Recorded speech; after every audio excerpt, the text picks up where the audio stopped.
सबसे पहले मैं बधाई देना चाहता हूं अपने सभी पत्रकार साथियों को, आपको और आपके माध्यम से पूरे इटावा वासियों को, प्रदेश और देश के लोगों को आज के त्यौहार दीपावली की बहुत बहुत शुभकामनाएं आप सबको। साथ ही साथ बड़ी संख्या में लगातार समाजवादी पार्टी में लोग शामिल हो रहे हैं। इधर लखनऊ में भी बड़ी संख्या में लोगों ने शामिल होने की इच्छा जताई और समय समय पर उनको पार्टी में शामिल किया गया। मुझे खुशी है इस बात की कि इटावा के बहुत महत्वपूर्ण नेता और इटावा के जो तमाम वर्गों को,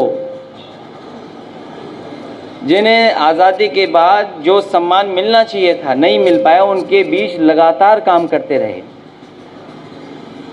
दूसरे दल को मजबूती पहुंचाते रहे। आज हमारी पार्टी में शामिल हो रहे हैं। हम अपनी तरफ से और समाजवादी पार्टी की तरफ से जितने भी लोग शामिल हो रहे हैं उनका मैं स्वागत करता हूं, बहुत बहुत बधाई देता हूं। जिसमें सबसे पहले राघवेंद्र गौतम जी, उनका बहुत बहुत धन्यवाद और बहुत बहुत बधाई दे रहा हूं मैं। लाखन सिंह जाटव, खड़े होके नमस्कार कर लेंगे, सब पहचान जाएंगे। कीरत सिंह पाल, जितेंद्र दोहरे जी, वीरू भदौरिया, पंडित राजीव चौधरी जी,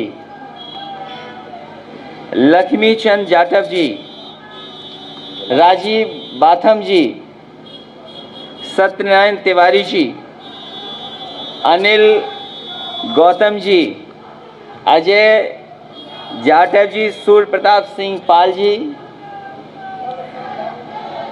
मनीष जाटव जी, अखिलेश दुबे, जनक कुशवाहा जी, लकी अंसारी जी,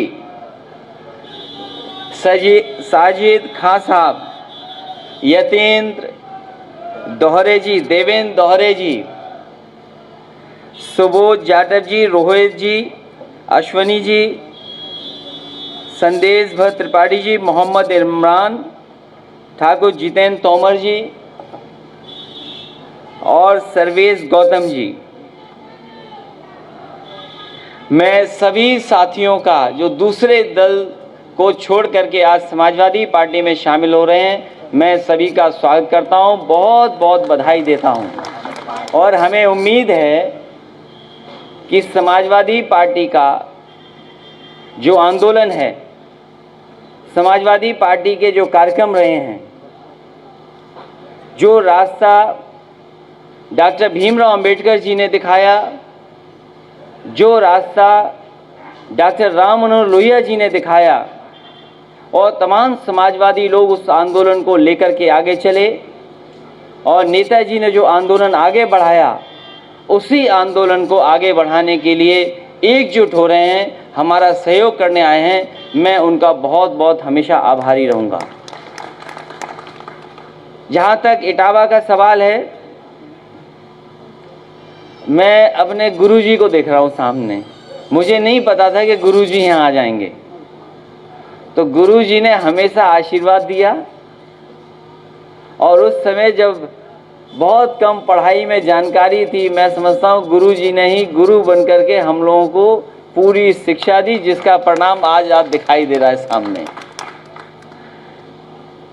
और अगर कोई चेक करना चाहे इटावा की भाषा में तो हमसे बात कर ले कि अभी इटावा हम भूले नहीं हैं।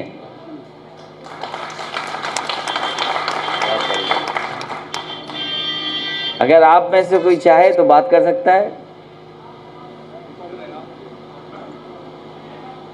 कोई अगर चाहे तो जानकारी कर ले। हमारे कवि अध्यक्ष जी जानते होंगे, लवो बहुत दिनों बाद आए हो। लहुआ बहुत दिनों बाद आया है। तो इटावा के विकास में समाजवादी पार्टी ने कभी कमी नहीं छोड़ी होगी। नेताजी को मौका मिला, समाजवादियों को मौका मिला, इटावा के विकास को नई ऊंचाइयों तक लेके गए। इटावा का विकास कभी पीछे नहीं रहा। जब जब समाजवादी सरकार बनी, इटावा के विकास को गति देने का काम समाजवादी लोगों ने किया है। और हम तो एक योजना नहीं, हमारे जितने भी यहाँ साथी बैठे हैं वो एक एक योजना से परिचित होंगे। एक एक विकास योजना जो इटावा में हुई है, जो जमीन पर उतारी गई है, उसके बारे में आप भली भांति जानते हैं। इटावा का विकास समाजवादियों ने नहीं रुकने दिया। इटावा का विकास अगर किसी ने रोका है तो विरोधी पार्टियों ने रोका है। मैं उदाहरण के लिए कह सकता हूं, इटावा की लाइन सफारी, कभी किसी ने सोचा नहीं होगा कि ऐसी भी कोई एनिमल सफारी और लाइन सफारी बन सकती है।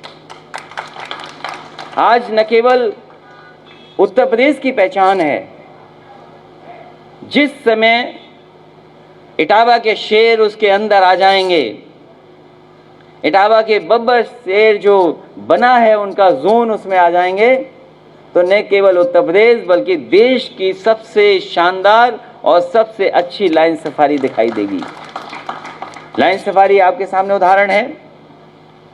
इटावा से मैनपुरी जाने का रास्ता, जो लोग पुराने होंगे, जो लोग कभी पुराने बसों से चले होंगे, वो जानते होंगे कि इटावा से मैनपुरी का रास्ता कैसा था।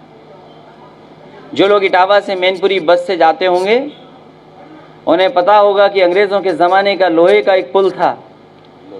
अगर दूसरी तरफ से कोई बस या गाड़ी आ जाए तो उसको रुकना पड़ता था। ये समाजवादियों की देन है कि आज रुकना नहीं पड़ता है। दो बस इधर से निकल जाए, दो बस उधर से आ जाए, इतने चौड़े ब्रिज बन गई और सड़क भी वैसी बन गई है। रोजगार की दृष्टि से मदर डेयरी का प्लांट जो नेताजी ने शुरू किया था, समाजवादी पिछली सरकार में पूरा हो गया।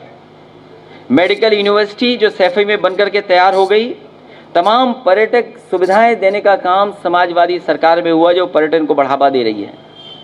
पुलिस को आधुनिक गाड़ी देना समाजवादी सरकार का काम है। पुलिस के अधिकारियों के आवास तक बना देना समाजवादियों की देन है। तमाम सड़कें हैं, पुल हैं यमुना नदी पर। आपको याद होगा यमुना पुल पे कितने नदी पर पुल बनते थे, न जाने कितने पुल बने हैं यमुना पर या और जगह पर। अगर किसी की देन है तो समाजवादी सरकार की देन है। भरतना को जाम मुक्त करने का काम भी समाजवादी पार्टी ने किया है। जिले में फीडर सेपरेशन का काम या सब स्टेशन का काम, सबसे ज़्यादा सब स्टेशन अगर कहीं बनाए हैं किसी ने तो समाजवादी सरकार ने बनाए हैं। अब पता नहीं भारतीय जनता पार्टी जाने क्या कहती है कि एलईडी उनकी देन है। उन्होंने शायद समाजवादी आवाज़ नहीं दिखाई देते होंगे। सबसे गरीब के यहाँ एलईडी पहुँचाने का काम अगर किसी ने किया था तो समाजवादी सरकार में और समाजवादी पार्टी ने किया था। खेलों को बढ़ावा देने के लिए यहाँ से बहुत सारे खिलाड़ी न केवल इटावा में खेले हैं, उत्तर प्रदेश से लेकर के देश के पैमाने पे भी पहुँचे हैं और उन्होंने हमारे इटावा का बहुत बड़ा नाम किया, नाम को आगे बढ़ाया है। समाजवादी सरकार को जब मौका मिला तो ऐसे खिलाड़ियों का सम्मान करने का काम भी समाजवादी पार्टी ने किया है। यश भारती से भी सम्मानित यहाँ के खिलाड़ी हुए हैं।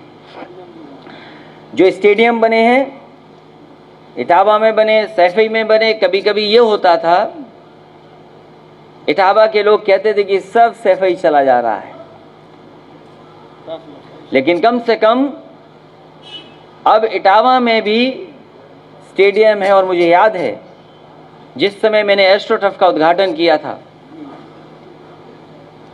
एक शानदार वर्ल्ड क्लास इंटरनेशनल हॉकी का अगर किसी ने स्टेडियम दिया है तो नेशनल गेम के लिए समाजवादी पार्टी ने किया है और दिया है।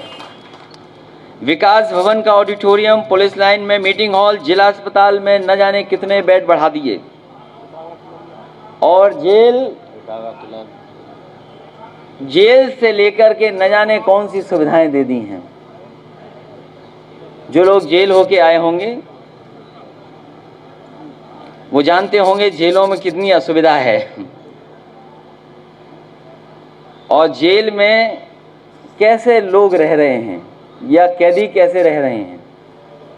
उनको भी अगर किसी ने सुविधा दी है तो कोशिश की थी कि समाजवादी पार्टी में एक शानदार अच्छी जेल बन जाए। वो जेल का भी काम अभी अधूरा पड़ा है, जेल पूरी नहीं हो पाई है। मैं जिस रास्ते से चल करके आया हूं, मुझे भारतीय जनता पार्टी का केवल एक विकास दिखाई दिया है। विकास भवन में ब्लैक ग्रेनाइट का पत्थर लगाना ही सबसे बड़ा विकास मुझे लगता है भारतीय जनता पार्टी को दिखाई दे रहा है। ब्लैक ग्रेनाइट लगाना ही विकास उन्हें दिखाई दे रहा है। और इटावा जो शहर है, इटावा जो जिला रहा, इसको जितना समाजवादी पार्टी दे सकती थी दिया है। और हम इटावा के लोगों को भरोसा दिलाना चाहते हैं अपने कार्यकर्ताओं के माध्यम से और अपने पत्रकार साथियों के माध्यम से कि जब कभी इटावा की जनता मौका देगी तो सबसे ऐतिहासिक काम इटावा शहर को भी अच्छा बनाने का काम समाजवादी लोग करेंगे। इटावा का इतिहास कोई छोटा मोटा इतिहास नहीं है। ये जिला, इसका इतिहास बहुत पुराना है। और एक बार जब मैं सरकार में था तो पता नहीं कहां से प्रस्ताव बन करके आ गया था कि यहाँ की तहसील को गिरा दिया जाएगा। लेकिन जब मुझे जानकारी हुई, जब मैंने कागज पढ़े और जाकर के मैंने बहुत सी और चीज़ों की जब जानकारी की, तो जो लोग पुराने होंगे, जो थोड़े इतिहास के पन्नों को पलटते होंगे, वो जानते होंगे कि 1857 की लड़ाई में इटावा के लोगों का बहुत योगदान रहा है। इटावा के लोगों ने वो हौसला, वो बहादुरी दिखाई थी, वो एकजुटता दिखाई थी कि यहाँ के जिलाधिकारी ए.ओ. ह्यूम को यहाँ से भागना पड़ा था और आगरा में जाकर के शरण लेनी पड़ी थी। जो यहाँ के डिस्ट्रिक्ट मजिस्ट्रेट थे, उन्होंने कई इमारतें बनाई थीं, कई बिल्डिंगें बनाई थीं इटावा में। वो एक तहसील भी थी, कोतवाली थी, स्कूल का पता नहीं, और वो घर भी आजकल जिलाधिकारी का है। तो समाजवादी पार्टी की उस समय तैयारी हो गई थी कि 1857 में किस तरीके से अंग्रेज़ों को इटावा के लोगों ने भगाया था, किस तरीके से जिलाधिकारी के घर से भागे थे, वो इतिहास को दोबारा बनाया जाए। जब कभी सरकार को मौका मिलेगा तो यही जिलाधिकारी महोदय का आवास बहुत अच्छा म्यूजियम में बन जाएगा, जिसमें 1857 के हमारे लोगों की पहचान बनेगी। जहाँ तक और बड़े सवाल हैं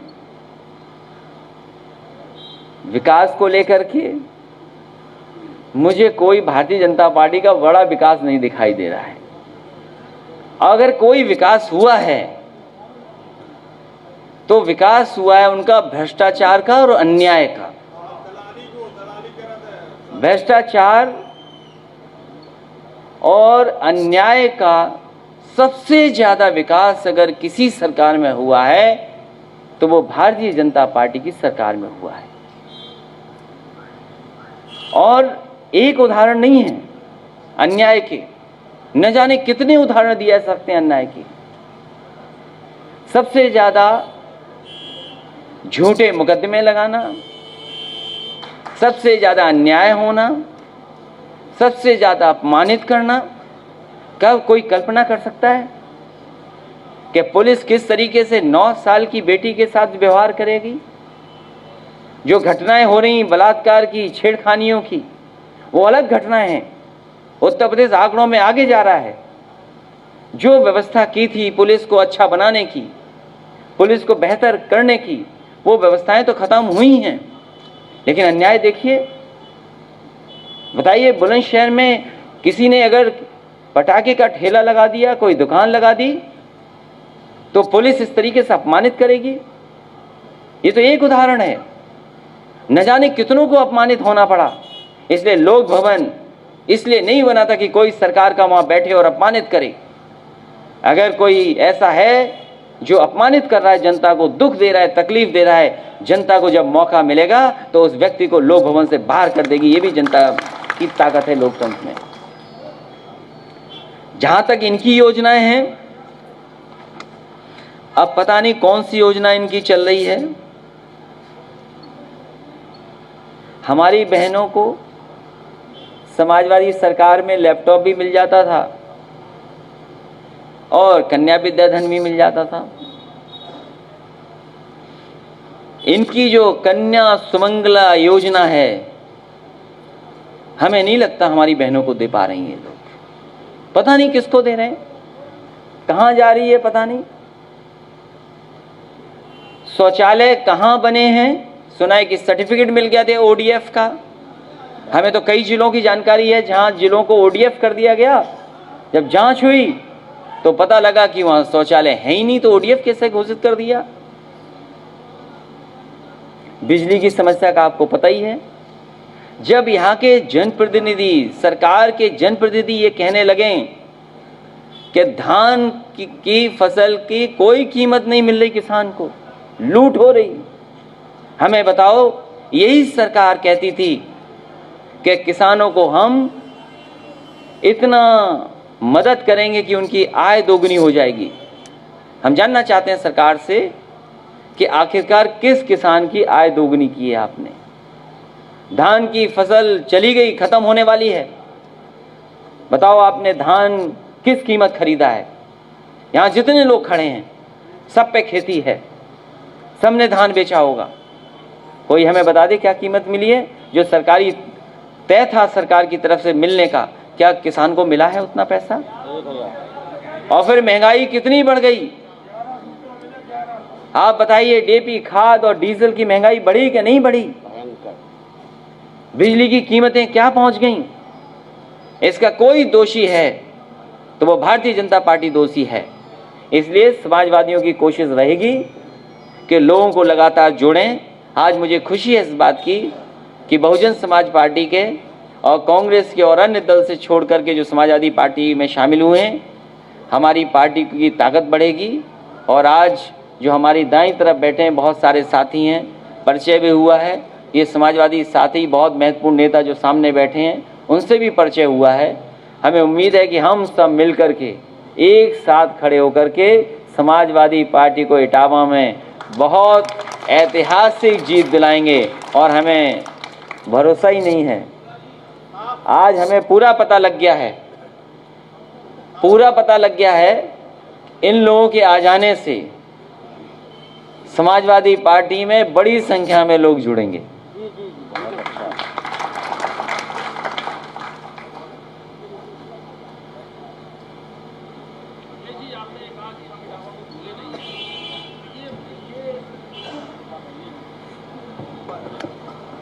आपने कहा कि हम इटावा खुले नहीं है, तो ये वाक्य आपके जहन में कैसे आया।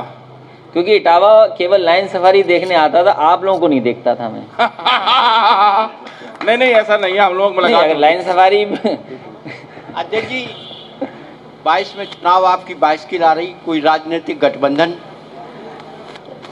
समाजवादी पार्टी की कोशिश रहेगी कि कई दल जो हैं जिनसे बातचीत हो रही है या बातचीत हुई है या उन्होंने कभी कभी मदद की है, छोटे दलों से तो एडजस्टमेंट होगा लेकिन बड़े दलों से कोई गठबंधन नहीं होगा।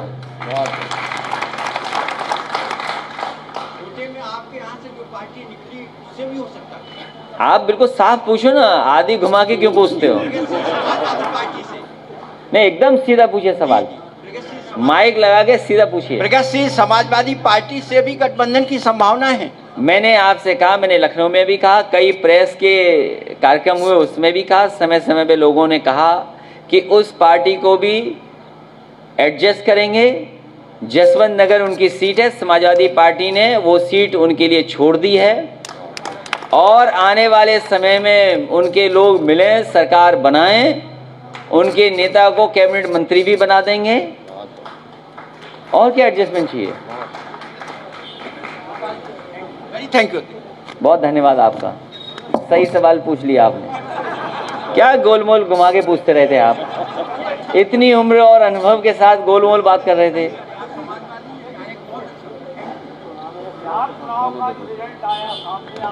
तेजस्वी जी ने बड़ी मेहनत की थी और उसके बाद वो सरकार नहीं बना पाए। किस तरीके से आप देखते हैं वहाँ के रिजल्ट को? महागठबंधन को जनता ने समर्थन दिया, पूरा समर्थन जनता का उनके साथ था, सीटें भी लगभग जीत गए थे। इतना बड़ा धोखा लोकतंत्र में किसी के साथ नहीं हुआ होगा जितना धोखा भारतीय जनता पार्टी ने वहाँ के लोगों के साथ किया है और महागठबंधन को बेईमानी से हराया है। यूपी उपचुनाव में समाजवादी पार्टी को एक सीट मिली है, तो आने वाले विधानसभा में क्या लगता है इस पर कोई असर पड़ेगा समाजवादी पार्टी? जितनी थी उतनी जीत गए। जब चुनाव DM, SP, ADM, SDM, SO, सिपाही लड़ेंगे तो कौन जीतेगा? भारतीय जनता पार्टी नहीं लड़ रही थी, उनकी सरकार के जितने भी अधिकारी थे वो सब चुनाव लड़ रहे थे। अध्यक्ष जी, आपने कहा कि बिहार चुनाव में गड़बड़ी हुई, क्या आपके पास पार्टी के पास कोई ऐसे प्रमाण मिले हैं कि वहाँ गड़बड़ी की आशंका? कमाल है, आप इतने बड़े चैनल में आप ही दिखा रहे थे कि बैलेट गड़बड़ हो गया। जो चुनाव में परिणाम आने चाहिए थे, जो जनता जान रही थी, जो समझ रही थी, सब सर्वे फेल हो गए। आप एक दिन से पहले दिन से सोचिए, इतना जन समर्थन किसकी रैली में था? सबसे ज्यादा जन समर्थन महागठबंधन की रैलियों में था। जितने भी देश के सर्वे थे उन सर्वेयों में ऐतिहासिक जीत की तरफ बताया गया, लेकिन जब मशीन खुली, परिणाम आया, रिजल्ट रोके गए, सर्टिफिकेट किसी और को दे दिए गए। यही तो आरोप महागठबंधन के नेताओं का है। क्या ये नहीं हुआ? अध्यक्ष जी, एक आखिरी सवाल और। मायावती बहन जी के बारे में कहा जाता है कि वो पाला बदल लेती हैं, अभी काफी कुछ पार्टी के बारे में कहा भी उन्होंने, तो 22 में क्या संभावना है उनके साथ गठजोड़ हो सके? समाजवादी पार्टी ने कहा है कि अपने छोटे दलों के साथ तो विचार कर सकती है, बड़े दलों के साथ गठबंधन नहीं।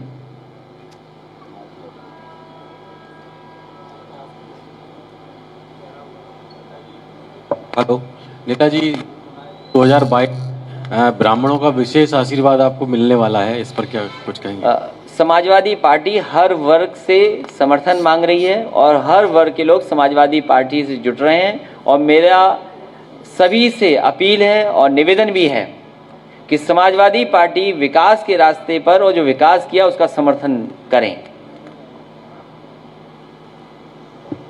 अध्यक्ष जी, 22 में यूपी में ऐसा ना हो जो बिहार में आपने देखा, उसके लिए क्या रणनीति आप समाजवादी? ये रणनीति का खुलासा नहीं करेंगे, नहीं तो उन्हें जानकारी हो जाएगी।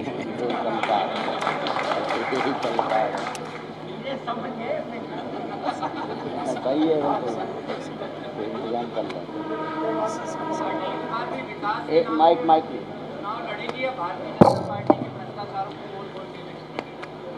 समाजवादी पार्टी विकास पे तो करेगी काम। विकास के साथ साथ जो अन्याय हो रहा है, जिस तरह का भ्रष्टाचार चल रहा है, उन सब चीजों को जनता के सामने रखेगी। और सबसे बड़ा सवाल तो ये है, इटावा वालों, मुझे सुना है शेर यहां से कहीं और जा रहे हैं। कहां जा रहे हैं शेर? मैं तो सरकार से कहूंगा कि हमारे लाइन सफारी शुरू कर दें। एक एनिमल सफारी, एक लाइन सफारी है। लाइन सफारी शुरू कर दें और जितने शेर चाहिए वो शेर ले जाओ, लेकिन कम से कम लाइन सफारी तो शुरू करो। यही सरकार आरोप लगाती थी, अगर याद हो, कि गोरखपुर के डॉक्टर हम सैफई में ले आए हैं। सैफई और इटावा पे आरोप, याद कीजिए कितना आरोप लगते थे। हमारे मुख्यमंत्री को जानकारी नहीं है, बुंदेलखंड एक्सप्रेस वे जोड़ दिया इटावा से, हमारे घर में रोक जोड़ दिया करके। हम उन्हें धन्यवाद देंगे, कम से कम उनकी जानकारी में नहीं हुआ, कम से कम हो तो गया कुछ कि बुंदेलखंड आकर के इटावा में हमारे घर से जोड़ दिया। और आखिरकार उन्हें शेर की भी जरूरत यहीं से पड़ी। उनके पास कोई शेर नहीं है, ये बात तो साबित हो गई। बहुत बढ़िया।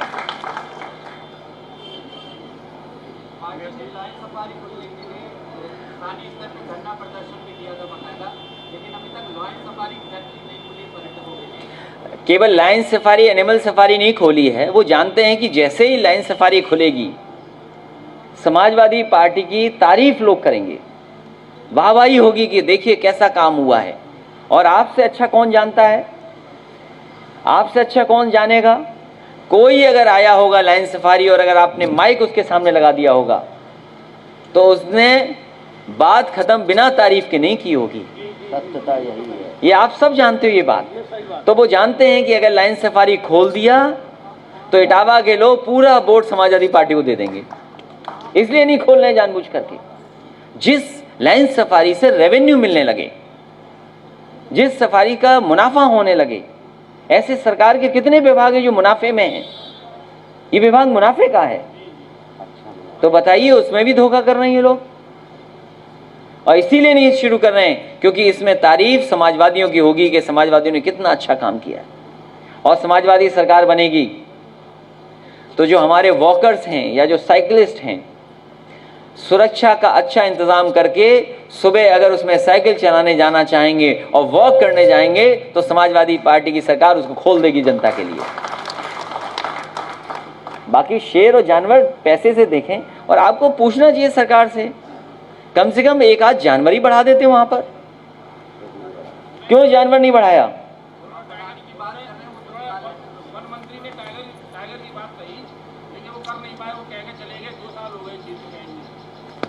मैं आपसे कह रहा हूं, आप बहुत पुराने हैं। भारतीय जनता पार्टी कोई विकास इटावा में नहीं करेगी।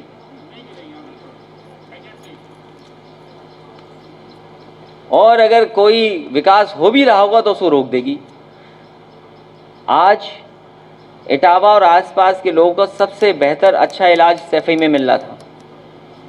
4 साल में बताएं कितना बजट दिया उन्होंने? सब बजट काट दिया। हम 4 साल में अभी तक इलाज कराने सैफई हॉस्पिटल में नहीं गए हैं। उन्हें ये लगता है कि ये हॉस्पिटल इतना बड़ा बना है, वो हमारे इलाज के लिए बना है, ये गरीबों के लिए बना है। जिन्हें कहीं इलाज नहीं मिल पा रहा है वो अगर सैफई जाएंगे तो उन्हें फ्री इलाज मिल जाएगा। ये इंतजाम नेताजी ने सैफई में किया था। और मुझे खुशी है इस बात की, न केवल उत्तर प्रदेश के लोग आ रहे हैं वहाँ इलाज कराने, मध्य प्रदेश के लोग आते हैं। और मुझे जानकारी मिली थी कई मशीनें जो चंडीगढ़ में नहीं थीं, एक आर्मी का बहुत सीनियर अधिकारी कई महीनों रह करके यहीं पर इलाज करा के गया था। और अगर उसको इलाज कहीं और कराना पड़ता तो शायद वो इलाज कभी नहीं करा पाता था, एक आर्मी का अफसर। आप जानकारी कर लेना, क्या महीनों रहे वो अधिकारी के नहीं रहे और पूरा इलाज होकर के यहाँ से गया कि नहीं गया। और कोविड में, इस परेशानी में जो कोविड आया, सबसे आगे सबसे महत्वपूर्ण भूमिका अगर किसी ने निभाई है तो वो सैफई के मेडिकल कॉलेज ने निभाई है, जो नेताजी के ज़माने से बना था। और जितना नेताजी ने बनाया था उससे इतना ही समाजवादी पार्टी की पिछली सरकार में बना करके तैयार किया था, क्योंकि लोगों का इलाज हो जाए, लोगों की जान बच जाए। अब ये सरकार चाहती नहीं है कि किसी का इलाज हो जाए। और जिसको इलाज कराने अस्पताल अगर जाना पड़ जाएगा सरकारी, वो दोबारा भारतीय जनता पार्टी को वोट नहीं देगा, वो समाजवादी पार्टी को ही वोट देगा। और नहीं मानते, कोविड हो जाए आपको, फिर दोबारा वोट आप समाजवादी पार्टी को ही दोगे, बीजेपी को नहीं दे सकते आप, क्योंकि ये बीमारी वही लाए हैं। मैंने लोकसभा में कहा था, अगर स्पीच निकालेंगे आप, बहुत सारे भारतीय जनता पार्टी के लोग मुस्कुरा रहे थे, हंस रहे थे। मैंने कहा ये हवाई जहाज से आया है बीमारी, और कहीं ये गांव में पहुंच गई तो कैसा होगा। ये बात अलग है कि अब लोग मास्क की परवाह नहीं कर रहे हैं, बीमारी की परवाह नहीं कर रहे हैं, लेकिन ये सच्चाई नहीं है कि बीमारी खत्म हो गई है। अगर दुनिया के कुछ हिस्सों में दोबारा लॉकडाउन हुआ है, लोग बीमार हो रहे हैं, तो हमें भी सावधान रहना पड़ेगा कम से कम।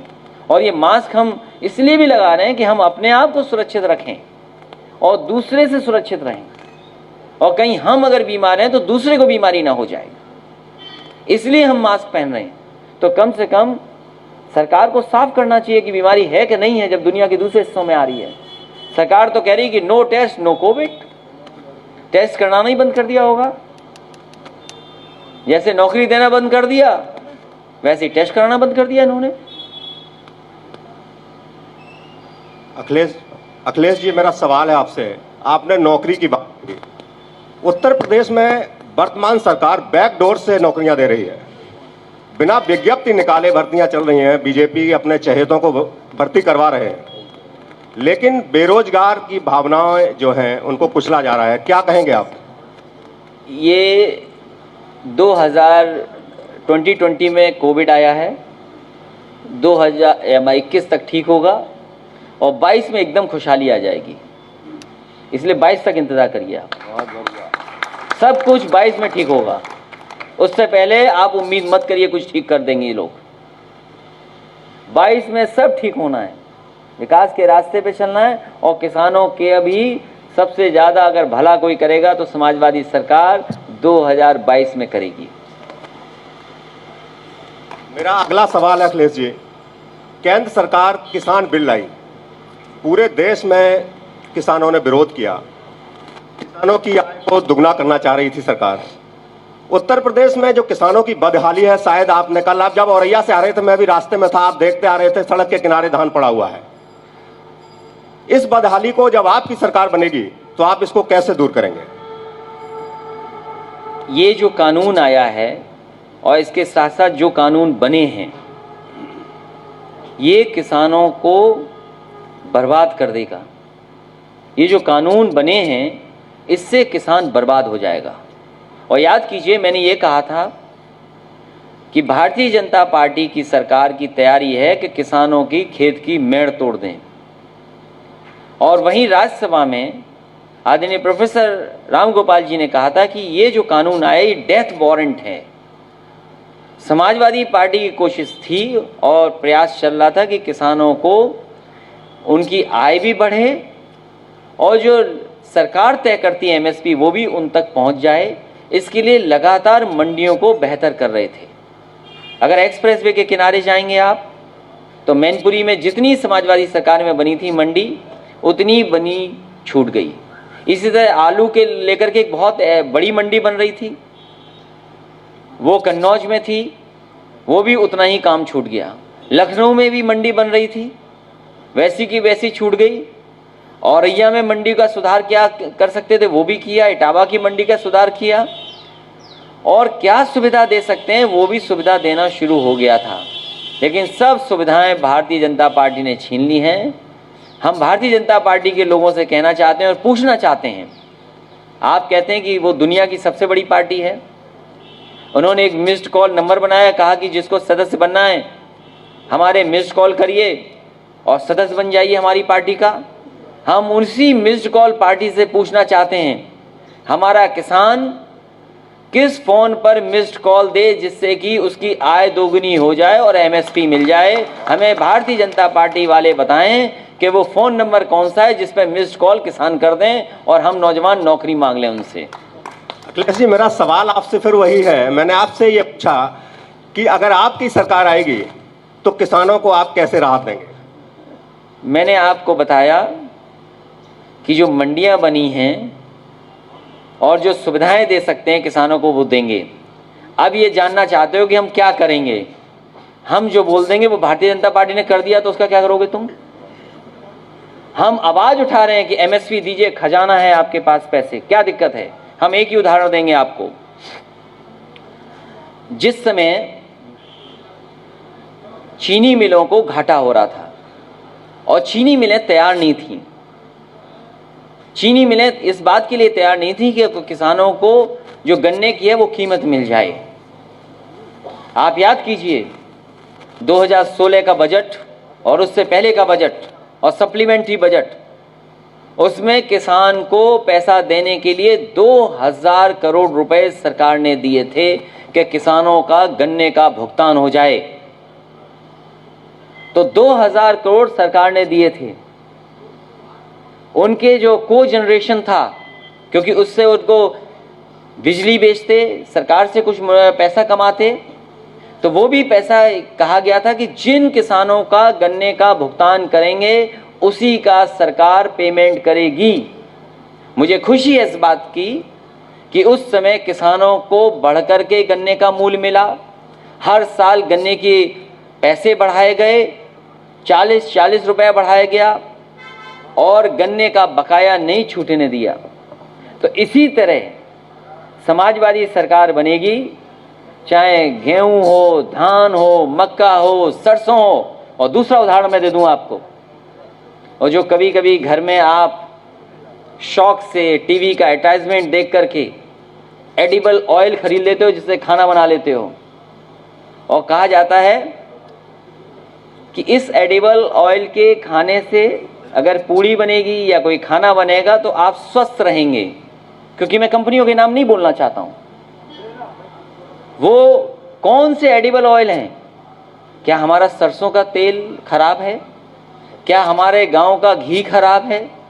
अगर हम घी को बढ़ावा दे जाएंगे और अपने खेत की पैदा हुई सरसों के तेल को बढ़ावा दे देंगे तो हमारा किसान खुशहाल हो जाएगा। लेकिन भारतीय जनता पार्टी सब खाने का तेल विदेश से मंगा रही है। आपको उम्मीद नहीं होगी, केवल उत्तर प्रदेश में लाखों करोड़ का रुपया का केवल तेल आ रहा होगा, एडिबल ऑयल आ रहा होगा, जो मल्टीनेशनल कंपनियां हमारे लोगों को खिला रही हैं। तो 2 ही उदाहरण दिए, अगर समझ पाओ तो समझ जाओ। आप भी वोट समाजवादी पार्टी को देना, खुशहाली आएगी। अखिलेश जी, मेरा आखिरी सवाल है आपसे। जब से भारतीय जनता पार्टी की सरकार बनी परिचय तो दे दो भाई। गोपाल जी से पूछ लीजिए। अरे गोपाल जी जानते हैं, जेब में रखते हैं गोपाल जी के आपको। आप परिचय दीजिए अपना। मैं Shekhar Yadav, the Sunday views का रिपोर्टर। अच्छा, संडे व्यूज को बहुत धन्यवाद। तीसरा सवाल पूछिए आप। मेरा आखिरी सवाल है आपसे, और जब तक खत्म हो जाए तब तक सवाल पूछना। नहीं, मेरा आखिरी सवाल है आपसे। नहीं, एक और पूछोगे मेरी तरफ से। शेखर जी एक और पूछोगे, इसलिए आखिरी नहीं हो सकता आपका सवाल। जी, जब से भारतीय जनता पार्टी की सरकार आई है, महिलाओं पे जुल्म बढ़ गया है। जबकि इन्होंने ये आश्वासन दिया था कि हम महिलाओं को सुरक्षा देंगे। हाथरस कांड हुआ, आपने इटावा के इतिहास की बात की तो मुझे याद आया, हाथरस कांड हुआ। हाथरस कांड में भी इटावा की सीमा कुशवाहा जो एडवोकेट हैं, जो निर्भया कांड की एडवोकेट रही हैं, उन्होंने भी बहुत फाइट किया। धर्मेंद्र जी भी गए थे। लेकिन लोगों के मन में एक सवाल उठता रहा कि अखिलेश जी यहाँ नहीं आए, क्या कहेंगे आप? हालांकि ये सवाल बहुत अच्छा आपने इसलिए पूछा कि बहुत सारे लोग ये कहते थे हम हैं कहाँ, क्यों नहीं आए। और ये भी अच्छा है क्योंकि आपको ये नहीं पता है कि उस मौके पर कौन था, मौके पर लड़ाई कौन लड़ रहा था। जिस दिन घटना हुई, मुझे खुशी है समाजवादी पार्टी के कार्यकर्ता उसके गांव के बाहर बैठ गए जाकर के, उसी रात को, उसी शाम को धरना दिया। मैंने अपने उस कार्यकर्ता को फोन मिलाया। मैंने कहा कि आप धरना देते रहना, धरना से मत हटना, क्योंकि उस परिवार को न्याय दिलाना है। और मुझे खुशी है हिम्मत से वो जुटे रहे। और उसके बाद उसी कार्यकर्ता से मैंने कहा कि अगर तुम बात करा सकते हो तो उसके भाई से बात कराना। उसी दिन रात में जब वो बेटी घर पहुंची है, गांव में आई है दिल्ली से, उसके भाई से मेरी बात हुई और भाई ने मुझसे निवेदन किया कि आप ऐसा करिए कि मेरी बहन की डेड बॉडी मुझे दिलवा दीजिए, कम से कम आखिरी जो कार्यक्रम होते हैं पारिवारिक कार्यक्रम हम कर लें और परिवार के लोगों को देखने और दर्शन करने का मौका मिल जाए। मैंने उस भाई से कहा कि मैं एक बार कोशिश करूंगा, लेकिन मैं जानता हूं ये सरकार नहीं मानेगी। उसके बाद क्योंकि जिला अधिकारी का मेरे पास नंबर नहीं था उस समय, क्योंकि जिस जगह में था उस समय रात के 1:30 यहाँ पर 1:30 बज गया था, वहाँ समय ठीक था। मैंने 1:30 बजे ही अपने एमएलसी को फ़ोन किया। एमएलसी पे जब नंबर नहीं मिला, उनका फ़ोन नहीं उठा रात के 1:30 बजे, तो मैंने नंबर ढूंढ करके डीएम को नंबर मिलाया। डीएम ने एक बार तो फ़ोन उठाया और दूसरी बार फ़ोन नहीं उठाया उन्होंने। जब दूसरी बार फ़ोन उन्होंने नहीं उठाया तो मैंने जानबूझ करके उस दिन का मैसेज किया और मैंने उस मैसेज में रात के 2:30 बजे मैसेज किया और मैंने कहा, जो डीएम के लिए मैसेज मैंने मैसेज किया कि कृपया परिवार की आखिरी इच्छा का सम्मान करें अखिलेश। और मुझे लगता है वो मैसेज मिला था उसे, लेकिन उसके बावजूद भी उस जिलाधिकारी ने वो सम्मान उसका परिवार का नहीं होने दिया। उसके बाद जो हमारी पार्टी कर सकती थी, हमारी पार्टी ने लड़ाई लड़ी। ये अतुल प्रधान खड़े हैं, आप पूछ लीजिए। उस मौके पर सीओ था, इन्होंने सीओ से बात कराई मेरी, और मैंने सीओ से कहा कि सीओ तुम बहादुरी से लड़ जाना और न्याय दिलाना बेटी को। लेकिन न जाने कहाँ का दबाव था कि उस परिवार के साथ अन्याय हुआ, उस बेटी को न्याय नहीं दिया। हमें कभी कभी दुख होता है आप लोगों पर, चैनल वालों पर। जब समाजवादी कार्यकर्ता पहुंचे तो यही चैनल के कई लोगों की भाषा क्या थी। जब समाजवादी पार्टी के कार्यकर्ता पहुंचे थे, आप दोबारा निकाल करके देखिए वीडियो, अगर और दल के लोग जाएं तो उसको आप आंदोलन और प्रदर्शन कहते हैं, और समाजवादी पार्टी के कार्यकर्ता जाएं तो उन पर लाठी और अन्याय वो करते हो आप। और न जाने किस भाषा का इस्तेमाल करते हो, जो अनपार्लियामेंट्री लैंग्वेज है वो टीवी चैनल इस्तेमाल कर रहा था। वो मेरे पास रिकॉर्डिंग है, ऐसा नहीं है कि रिकॉर्डिंग नहीं है, पूरे देश और दुनिया ने देखा। वो शब्द मैं बोल भी नहीं सकता हूं जो समाजवादी पार्टी के कार्यकर्ताओं के बारे में उस चैनल के लोगों ने कहा। तो उस बेटी को न्याय दिलाने में समाजवादी पार्टी खड़ी रहेगी, और हमें उम्मीद है कि उत्तर प्रदेश में जनता समाजवादियों की एक बार मदद करेगी, जैसे ऐसे दोषी अधिकारियों पर भी न्याय के अंदर रह करके कार्रवाई हो। और एक बेटी का आपने उदाहरण दिया, कल का वीडियो जिस किसी ने भी देखा होगा, जो शादीशुदा लोग हैं जिनके बच्चे हैं घर में, क्या कोई कल्पना कर सकता है कि उसकी पिताजी को पुलिस उठा ले जाए, मारती ले जाए, और बेटी पुलिस की गाड़ी को मार रही हो, भाग रही हो पीछे। उसके बावजूद भी क्या कार्रवाई की आपने? आपने 2 अधिकारी भेज दिए और कहा मिठाई खा लो, जाकर के मिठाई खिला दी। लेकिन मुझे खुशी इस बात की, मैंने उस बेटी का वीडियो भी सुना है, जब एक पत्रकार उससे सवाल पूछ रहा है कि क्या पुलिस ने मारा था, पीटा था, अपमानित किया था, वो चुप हो गई और कैमरे की तरफ नहीं देख रही थी। इसका मतलब ये था कि हाँ, पुलिस ने उसके पिताजी के साथ अन्याय किया था। क्या आप सोच सकते हो कि बेटी देख रही हो, पिता पिट रहा हो? ये वही लोग हैं जिनके परिवार नहीं है, वही लोग ऐसा कर सकते हैं और वही लोग देख सकते हैं। आप क्या उम्मीद करोगे भारतीय जनता पार्टी से? एक बेटी, न जाने कितने हैं बेटियों के साथ अन्याय हुआ है। जो सबसे अच्छी योजना थी वो भी खत्म कर दी, 1090। और क्या ये योजना बनाई? 100 नंबर, क्योंकि समाजवादी सरकार का है, क्योंकि उन्हें नंबर बढ़ाना था, 112 कर दिया। क्या ये वही योजना नहीं है, वही गाड़ी नहीं है क्या? कभी आप सोचो, क्या इन्होंने एक टायर भी बदल दिया होगा? उसका गाड़ी का टायर बदला नहीं, केवल रंग पे अपना नंबर लिखा लिया। तो क्या करोगे इस सरकार पे? क्या उम्मीद है? और कितने नाम बदल दिए। मैंने उस समय भी कहा था, इस देश के कई बार प्रधानमंत्री रहे अटल बिहारी वाजपेयी जी, उनका केवल सम्मान यहां नहीं है, पूरे देश सम्मान करता है।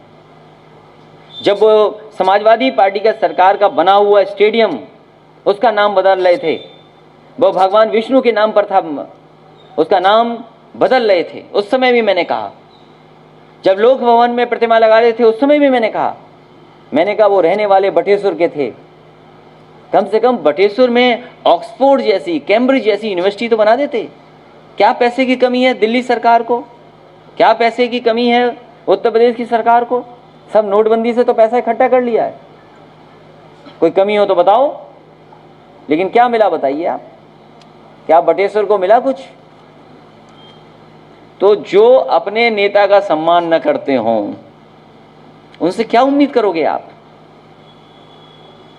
एक मंत्री कुछ ट्वीट कर रहे हैं, हालांकि बोलना नहीं चाहिए उन मंत्री के बारे में, बहुत दुखी हैं वो दुखी इसलिए हैं, उनके विभाग में कुछ चल ही नहीं रहा, उनकी चलती नहीं है, उन्हें कई बार टेंडर कैंसिल करना पड़ता है। और उस विभाग के साथ और मुख्यमंत्री का ये रिश्ता पुराना है, कोई नया रिश्ता नहीं है। इस विभाग का और मुख्यमंत्री से रिश्ता ऐसा ही होता है। तो आप सोचिए, इतने दुखी मंत्री हैं वो, उनका सपना कुछ और था, उनका सपना इतना बड़ा था और सपना देखते हैं, आजकल भी देखते हैं। और कैसे नींद आती होगी तो ये तो भगवान बता सकते हैं कैसे नींद आती होगी, तो समय तो बच रहा है, समय बच ही नहीं रहा। उन्हें नींद नहीं आ रही आजकल, क्योंकि समय नहीं बचा है सरकार का। एक बार गलती से वो सपने में सोचे कि वो इस प्रदेश के मुख्यमंत्री बन गए और उन्होंने जानकारी की कि मुख्यमंत्री कहाँ बैठते हैं, तो उन्हें पता लगा कि मुख्यमंत्री शास्त्री भवन में बैठते हैं। सुबह जब सपने से जागे, तैयार होकर के जाकर के शास्त्री भवन में बैठ गए, अपने नाम का तख्ती भी लगा ली उन्होंने। जिस कुर्सी पर मुख्यमंत्री बैठते उस मुख्यमंत्री कुर्सी पे भी बैठ गए। लेकिन जब असली मुख्यमंत्री ने दूसरे मुख्यमंत्री को जगा दिया, जब तख्ती फेंक दी और कुर्सी पे दोबारा नहीं बैठ पाए, वो आप जानते होंगे कौन है? वो नाम हम नहीं बताएंगे, आप लोग बेहतर समझते होंगे। उनका सपना बड़ा हो, हमें उम्मीद है कि उनका सपना ऐसा ही रहे। क्या उनका सपना पूरा हो जाएगा?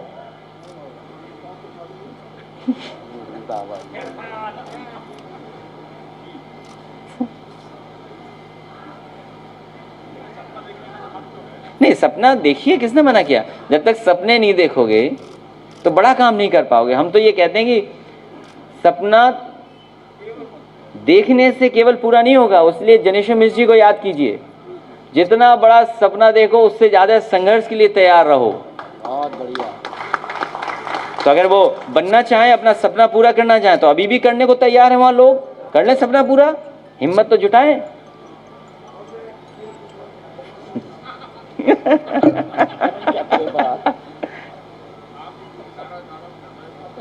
नहीं, आप ये तो लाइव है, ये चीजें ये तो लाइव हैं, वो भी देख रहे होंगे, उन तक बात पहुंच जाएगी। और सरकार के लोग भी यहाँ बैठे होंगे, LIU के लोग भी कुछ कागज में लिख रहे होंगे, और अपने पत्रकार भी तो LIU हैं। ये पूरा हमारी जितनी बातचीत है और जितने लोग हैं सबकी रिकॉर्डिंग करके बीजेपी को दे आएंगे, एक पूरी रिकॉर्डिंग बीजेपी वालों को। लेकिन जो बीजेपी वाले सुन रहे हैं, आज तो हमें यहाँ इसलिए बैठना पड़ा कि हमारा कार्यालय नहीं है। हमने सुना है भारतीय जनता पार्टी ने बड़ा शानदार कार्यालय बनाया है, बताइए हम लोग पीछे रह गए। अब करेंगे कुछ कार्यालय का अच्छा इंतजाम आने वाले। कोई सवाल तो नहीं बचा तुम्हारा? ये तो पुराने पत्रकार हैं, और यही नहीं, न जाने कितनी बातें हम आपसे कह सकते हैं। बताइए, सरकार ने कहा कि हमने लैपटॉप में भेदभाव किया है। याद कीजिए आप लोग, आप तो पूरे इटावा शहर में रहते होंगे, अलग अलग वार्ड, अलग अलग मोहल्ले के रहने वाले लोग हैं। यहाँ जो नेता बैठे हैं वो अलग अलग कस्बे के लोग हैं, मतलब अलग अलग जगह के रहने वाले हैं। समाजवादी पार्टी ने जो लैपटॉप दिया वो आज भी चल रहा होगा, आज भी चल रहा है वो। और हमने अपने लैपटॉप में ऐसी सेटिंग की है कि जब भी ऑन करोगे तो हम और नेताजी ही दिखाई देंगे आपको। हमारी सेटिंग ठीक है कि नहीं है? लेकिन अब बीजेपी की सेटिंग पकड़नी है, उसके बाद चुनाव समाजवादी पार्टी जीत जाएगी। और जो मैंने पहले कहा, अगर ये झूठ से सरकार बना सकते हैं तो समाजवादी पार्टी जनता को भरोसा दिला के और अपने विकास को बातों को ले आकर के और सबको जोड़ करके सरकार बना लेगी।